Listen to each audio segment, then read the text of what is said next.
လာပါရှင်တန်းတိုင်းချန်မြန်မာကျိုးဆိုပါရရှင်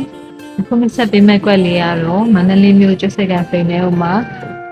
ဗယံတတန်းတစ်လေးကဟခွဲပြီးသားအကြောင်းလေးနဲ့မဆက်ပေးမှာဖြစ်ပါတယ်ရှင်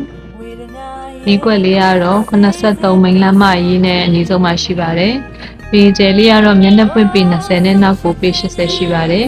ဥပတိုင်းပတ်လေခပ်ပြီးသားလေးဦးမှာအလှည့်လေးရလဲအားလုံးကြိုက်တဲ့အရှိပဲလှည့်လေးဖြစ်ပါတယ်ရှင်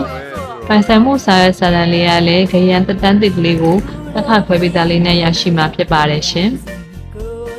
23မိန်းလမ်းမရဲ့အတင်နဲ့113လမ်းမရဲ့အနည်းဆုံးမှာရှိတဲ့ကတ္တရလမ်းသားကျဲလေးပေါ်မှာတည်ရှိပါတယ်ရှင်ဒီကွက်လေးကိုရောင်းချပေးမဲ့ဈေးနှုန်းလေးကတော့1000လေးနဲ့ရောင်းချပေးမှာဖြစ်ပါတယ်ရှင်ဒီကွက်လေးကိုစိတ်ဝင်စားရဆိုရင်တော့တန်တာအင်ချမ်မျိုးဆက်သွယ်ပေးပါရှင်အားလုံးကိုကျေးဇူးတင်ပါတယ်ရှင်